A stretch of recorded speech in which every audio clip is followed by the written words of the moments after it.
Hello everyone. पिछले videos में हम लोग डीएसए के पीवाईक्यू का सॉल्यूशन देख रहे थे। क्वेश्चन नंबर 1 to 8 का सॉल्यूशन हम लोग देख चुके हैं।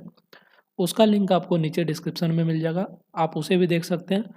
इस चैनल पे एईसी का टेक्निकल राइटिंग का पहले से ही पीवाईक्यू का सॉल्यूशन बना हुआ है और वो अपलोडेड है, तो उसको भी आप जाके देख सकते हैं। ठीक है, तो इस वीडियो में हम क्वेश्चन नंबर 9 का डिस्कशन करेंगे। इसमें हमें शॉर्ट नोट्स लिखना है इन चारों टॉपिक पे। ठीक है, सबसे पहले एबीएल रोटेशन पे लिखना है, देन फिर ओपन एड्रेसिंग एंड चैनिंग पे लिखना है, देन फिर बाइनरी ट्री पे लिखना है, देन फिर प्रायोरिटी क्यू पे लिखना है ना। तो एबीएल रोटेशन का इस्तेमाल हम लोग क्यों करते हैं? सबसे पहली बात, हम लोग कभी भी ट्री बनाते हैं तो ट्राई करते हैं कि वो बैलेंस्ड रहे।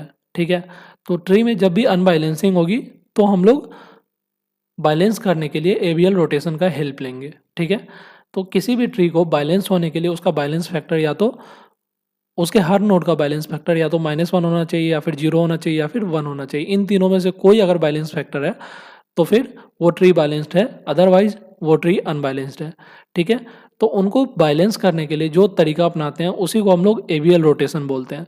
ये 4 अलग अलग तरीके का होता है, चलिए उसको हम देखते हैं। सबसे पहला है लेफ्ट रोटेशन।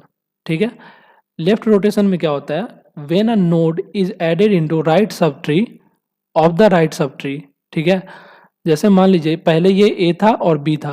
ठीक है, तो ये राइट सब ट्री में पहले से ही था और इसमें एक नोड हम सी ऐड कर दिए। ठीक है, तो if the tree gets out of balance, तो अगर ट्री अनबैलेंस हो जाता है देन फिर हम लोग सिंगल लेफ्ट रोटेशन करते हैं। ठीक है, तो लेफ्ट रोटेशन करेंगे तो कैसे करेंगे? ये ट्री क्या है? राइट राइट अनबैलेंस्ड है, राइट अनबैलेंस्ड ट्री है ना। तो इसमें लेफ्ट रोटेशन करेंगे। लेफ्ट रोटेशन करेंगे तो क्या होगा? बी ऐसे ही रह जाएगा और यहाँ से ए को हम लोग पुल करेंगे नीचे की तरफ, तो ए नीचे आ जाएगा, बी वैसे ही रह जाएगा और सी जैसे था वैसे ही होगा। ठीक है, तो इसको हम लेफ्ट रोटेशन बोलते हैं। मतलब राइट अनबैलेंस ट्री में हम लोग लेफ्ट रोटेशन लगाते हैं। तो अगर लेफ्ट अनबैलेंस ट्री आ रहा होगा तो वहाँ पे हम लोग राइट रोटेशन लगा रहे होंगे। जैसे देखिए ये लेफ्ट अनबैलेंस ट्री है ना, तो यहाँ पे बैलेंस फैक्टर सी का 0 है, बी का बैलेंस फैक्टर क्या है? 1 है। बैलेंस फैक्टर कैसे निकलता है? बैलेंस फैक्टर निकलता है height of left sub tree minus height of right sub tree. तो इसमें राइट सब ट्री में कुछ है ही नहीं, तो लेफ्ट सब ट्री में यहाँ पे सी के लेफ्ट में देखोगे तो कुछ नहीं है, राइट में कुछ नहीं है, तो इसका बैलेंस फैक्टर 0 है। बी के लेफ्ट में सी है, राइट में कुछ नहीं है, तो इसका बैलेंस फैक्टर तो 1 माइनस 0, तो 1 हो जाएगा। उसी तरह ए का बैलेंस फैक्टर निकालना चाहो तो height of left sub tree क्या है?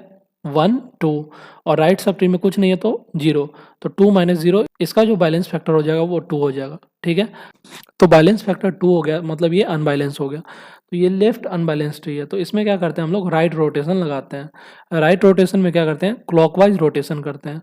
मतलब बी ऐसे का ऐसे ही रह जाएगा और ए को राइट साइड में पुल कर देंगे। ठीक है, तो ए को नीचे पुल करेंगे तो सी बी ए बन जाएगा। ठीक है, तो इस तरीके से बैलेंस हो जाएगा अब। ठीक है, जब भी हमारा ट्री राइट अनबैलेंस होगा तो हम लोग लेफ्ट लेफ्ट रोटेशन लगाएंगे, इसमें एंटी क्लॉकवाइज रोटेशन लगता है। और जब भी हमारा ट्री लेफ्ट अनबैलेंस होगा तो हम लोग राइट रोटेशन लगाएंगे और इसमें क्लॉकवाइज रोटेशन होता है ना। अब हम लोग बढ़ते हैं तीसरे टाइप पे, ये है left right rotation. Left right rotation में क्या होता है कि जब भी कोई ट्री हमारा पहले लेफ्ट और फिर बाद में राइट में एलिमेंट आने की वजह से अनबैलेंस होता है तो उसको हम लोग लेफ्ट राइट रोटेशन वाला ट्री बोलेंगे। ठीक है, यहाँ पे सी जो है वो अनबैलेंस्ड है, क्यों? इसका बैलेंस फैक्टर कितना है? 2 है। बैलेंस फैक्टर कैसे निकालते हैं? Balance factor is equal to height of left sub tree minus height of right sub tree. ठीक है, इस तरीके से हम लोग बैलेंस फैक्टर निकालते हैं। हाइट मतलब नोड जो सबसे नीचे तक जा रहा है। ठीक है, जैसे मान लीजिए यहाँ पे हम लोग कोई ट्री बनाते हैं, ऐसे करके कोई ट्री बना देते हैं। ठीक है, इस तरफ भी कुछ ट्री है, इस तरफ भी कुछ नोड है। ठीक है, तो अगर आप इसका हाइट जानना चाहो तो लेफ्ट साइड का जो हाइट है वो है 1 2 3 4। ठीक है, और राइट साइड का जो हाइट है वो है 1 2 3 4। तो जो लॉन्गेस्ट या डेप्थ जितना ज़्यादा होगा उतना ज़्यादा उसका हाइट होगा। ठीक है। तो height of left sub tree minus height of right sub tree करोगे तो हमें बैलेंस फैक्टर मिलता है, और ये हमेशा -1 होना चाहिए या फिर 0 होना चाहिए या फिर 1 होना चाहिए। इन तीनों के अलावा कोई भी आता है, 2 आता है या -2 आता है तो वो अनबैलेंस्ड ट्री हो जाएगा। ठीक है। तो जब लेफ्ट राइट अनबैलेंस्ड ट्री होगा तो उसको हम बैलेंस करने के लिए सबसे पहले लेफ्ट रोटेशन करेंगे। ठीक है। लेफ्ट रोटेशन यहाँ पे हुआ है तो लेफ्ट रोटेशन में क्या होगा, ए नीचे की तरफ आएगा और बी ऊपर वाले प्लेस पे चला जाएगा, मतलब अपने प्लेस पे चला जाएगा। ठीक है। तो बी ऊपर गया और ए नीचे आया तो ए बी सी इस तरीके से लेफ्ट अनबैलेंस ट्री बन गया। और लेफ्ट अनबैलेंस ट्री बनता है तो क्या करते हैं, राइट रोटेशन करते हैं, मतलब सी नीचे की तरफ आ जाएगा और ए बी ऐसे ही हो जाएगा। तो ए बी सी फाइनल अपना ट्री बन गया। तो यही था लेफ्ट राइट रोटेशन। अब क्या है राइट लेफ्ट रोटेशन। इसमें क्या हो रहा है, पहले राइट में एलिमेंट है फिर लेफ्ट में एलिमेंट है, इसकी वजह से ये अनबैलेंस ट्री है। तो इसमें हम लोग क्या करते हैं, सबसे पहले राइट रोटेशन लगाते हैं। राइट रोटेशन लगाएंगे तो क्या होगा, सी नीचे आएगा और बी ऊपर चला जाएगा। ठीक है। तो बी यहाँ चला गया और सी नीचे आया, सी नीचे आया तो ऐसे हो गया और बी ऊपर गया तो ऐसे हो गया। तो ये राइट राइट अनबैलेंस ट्री बन गया। तो राइट राइट अनबैलेंस ट्री बनेगा तो क्या करेंगे, इसमें लेफ्ट रोटेशन लगाएंगे। लेफ्ट रोटेशन लगाएंगे तो ए लेफ्ट साइड में आ जाएगा, बी सी वैसे ही रह जाएगा। ठीक है। इसको याद करने के लिए आप ऐसे याद कर सकते हो कि जब भी राइट लेफ्ट अनबैलेंस ट्री रहेगा तो जो इंटरमीडिएट अनबैलेंस ट्री बनेगा वो राइट राइट ट्री बनेगा, है ना। और जब लेफ्ट राइट रोटेशन वाला ट्री रहेगा तो उसमें इंटरमीडिएट जो ट्री बनेगा वो left left left left type का ट्री बनेगा। ठीक है। तो ये था चारों एबीएल रोटेशन। ठीक है। अब नेक्स्ट है अपना ओपन एड्रेसिंग क्या होता है और चैनिंग क्या होता है।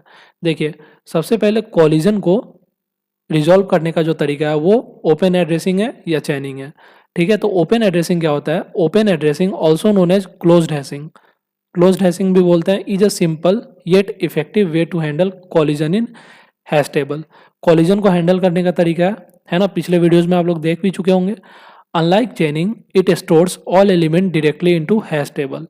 चेनिंग में क्या होता है, चेनिंग में हम लोग लिंक लिस्ट बना के एलिमेंट का चेन बनाते हैं अगर सेम इंडेक्स पे बहुत सारा एलिमेंट आ जाता है तो, है ना।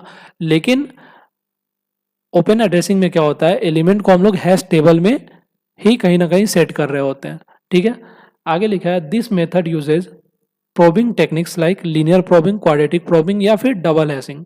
ठीक है। अगर इसे समझना है तो आप पिछले वाले क्वेश्चन का सॉल्यूशन देख लीजिए। क्वेश्चन नंबर मे बी 6 या 7 में इसका सॉल्यूशन दिया हुआ है, आप वहाँ से जाके समझ सकते हैं। ठीक है। तो ओपन एड्रेसिंग में हम लोग लीनियर, क्वाड्रेटिक प्रोबिंग या फिर डबल हैशिंग का इस्तेमाल करते हैं। ठीक है। आगे लिखा है the main concept of open addressing hashing is to keep all the data in same hash table. मतलब कि ओपन एड्रेसिंग का जो मेन मोटो है वो है कि सेम हैश टेबल में डेटा को रखा जाए, जिसकी वजह से बिगर हैश टेबल का रिक्वायरमेंट होता है। ठीक है। अब हम लोग चैनिंग देखते हैं। चैनिंग में क्या है, चैनिंग भी क्या है, कॉलिजन को अवॉइड करने का तरीका है। तो कॉलिजन कब होता है, a collision occurs when two keys are hashed to the same index. Obvious सा बात है, दो से ज़्यादा की अगर सेम इंडेक्स पे रखने के लिए आ जाता है तो उस प्रॉब्लम को हम लोग कॉलिजन बोलते हैं। ठीक है। तो चेनिंग उसको सॉल्व करने का एक तरीका है जिसमें हम लोग लिंक लिस्ट का इस्तेमाल करते हैं और क्या करते हैं, जिस भी इंडेक्स पे एक से ज़्यादा की आता है उसमें हम लोग लिंक लिस्ट के हेल्प से अलग अलग की को स्टोर करते हैं। तो यही हो गया चैनिंग। उम्मीद है चैनिंग समझ में आया होगा और ओपन एड्रेसिंग भी समझ में आया होगा। नेक्स्ट है बी ट्री। बी ट्री क्या है, B tree is a special type of self balancing search tree. मतलब बी ट्री जो होता है वो सेल्फ बैलेंसिंग सर्च ट्री होता है, in which each node can contain more than one key. मतलब एक नोड के पास एक से ज़्यादा की हो सकता है, and can have more than 2 children, और 2 से ज़्यादा चिल्ड्रेन भी हो सकता है। इससे पहले जब भी बाइनरी ट्री आप बना रहे थे तो वहाँ पे 2 ही चिल्ड्रेन मैक्सिमम रह सकता था, लेकिन बी ट्री के पास क्या है कि एक से ज़्यादा नोड भी हो सकता है और फिर 2 से ज़्यादा चिल्ड्रेन भी हो सकता है। ठीक है। और ये है generalised form of binary search tree. ठीक है। तो जैसे यहाँ पे आप देख सकते हो एक से ज़्यादा नोड है यहाँ पे, है ना। फिर यहाँ पे अलग अलग 2 नोड है, इसके 3 चाइल्ड है, मतलब 2 से ज़्यादा चाइल्ड है ना। तो इस टाइप के ट्री को हम लोग बी ट्री बोलते हैं, है ना। इसका नीड क्यों पड़ा, तो देखिए जब भी पहले हम लोग डेटा को स्टोर कर रहे थे डेटा को पहले जब भी हम स्टोर कर रहे थे तो हम उसको दोबारा अगर एक्सेस करने जाते थे तो उसमें सर्चिंग जब भी करने जाते थे तो काफ़ी ज़्यादा टाइम लग जा रहा था। ठीक है, तो हम लोग क्या किए कि सेल्फ बैलेंस्ड बी ट्री बनाया, जिसकी वजह से क्या हुआ कि स्टोरेज को एक्सेस करना काफ़ी ज़्यादा आसान हो गया। ठीक है, देखिए नोट्स पे क्या लिखा हुआ है, the need of B tree arose with the rise in need of lesser time in accessing physical storage media. मतलब जैसे मान लीजिए अभी के टाइम पे आप सर्च करते हैं, जैसे मान लीजिए आपके फाइल में कोई एक एंड्रॉयड नाम का फाइल बना हुआ है, ठीक है, आपके फाइल मैनेजर में, तो उसको आप सर्च करते हैं अभी, ठीक है, तो तुरंत ही आपके फ़ोन में खुल जाता है। लेकिन पहले क्या था कि जब बी ट्री नहीं था तो इस चीज़ को सर्च करने में थोड़ा सा टाइम लग जाता था। तो टाइम लगने की वजह से क्या था, ये कहीं न कहीं हेक्टिक प्रोसेस था। इसी चीज़ को सॉल्व करने के लिए बी ट्री का कंसेप्ट आया। तो यहीं पे लिखा है the secondary storage devices are slower with large capacity.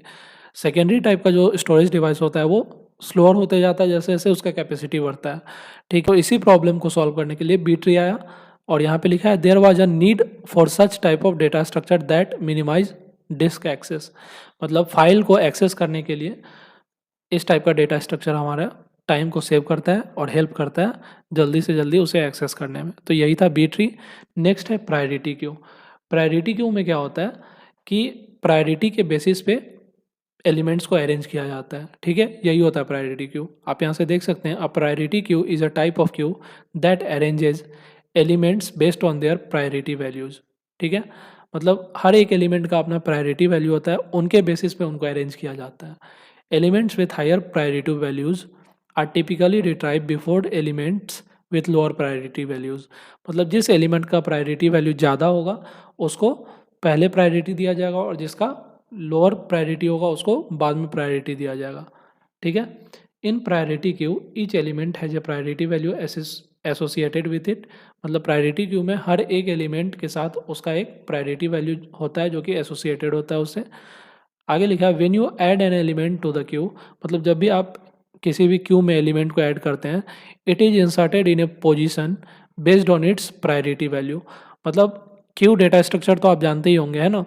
तो वहाँ पे जब भी किसी एलिमेंट को हम लोग पुट करना चाहते हैं या स्टोर करना चाहते हैं तो वो अपने प्रायोरिटी वैल्यू के हिसाब से जाता है। For example, if you add an element with high priority value to a priority queue, it may be inserted near front of the queue. Obvious सा बात है, जब प्रायोरिटी वैल्यू ज़्यादा होगा तो वो क्यू में आगे की तरफ इंसर्ट किया जाएगा और जब लो प्रायोरिटी होगा तो क्यू में वो नीचे की तरफ या बैक की तरफ इंसर्ट किया जाएगा। ठीक है, there are several ways to implement a priority queue. मतलब अलग अलग तरीका हो सकता है प्रायोरिटी क्यू को इम्प्लीमेंट करने का। हम लोग अरे के हेल्प से कर सकते हैं, लिंक लिस्ट के हेल्प से कर सकते हैं, हीप के हेल्प से कर सकते हैं या बाइनरी सर्च ट्री के हेल्प से भी प्रायोरिटी क्यू को इम्प्लीमेंट कर सकते हैं। ठीक है, तो उम्मीद है कि इन चारों क्वेश्चन पे शॉर्ट नोट्स लिखने को आएगा तो प्रॉब्लम नहीं होगी आपको। और अगर ये वीडियो आपको हेल्पफुल लगा होगा तो आप अपने क्लासमेट्स के साथ इसे शेयर कर सकते हैं ताकि जो भी मेहनत हम लोग कर रहे हैं वो कहीं ना कहीं दिखाई दे कि हाँ लोगों को हेल्प मिल रहा है इससे। ठीक है, अगर आपको इस सीरीज़ से हेल्प मिल रहा होगा तो नीचे कुछ कमेंट कर सकते हैं आप, है ना। और बाकी और भी प्लेलिस्ट है जैसे कि एनालॉग का प्लेलिस्ट है या फिर टेक्निकल राइटिंग का प्लेलिस्ट है, तो उनको भी जाके आप विजिट कर सकते हैं और चेक कर सकते हैं। ठीक है, thank you for watching this video. मिलते हैं किसी नए PYQ सॉल्यूशन सीरीज में।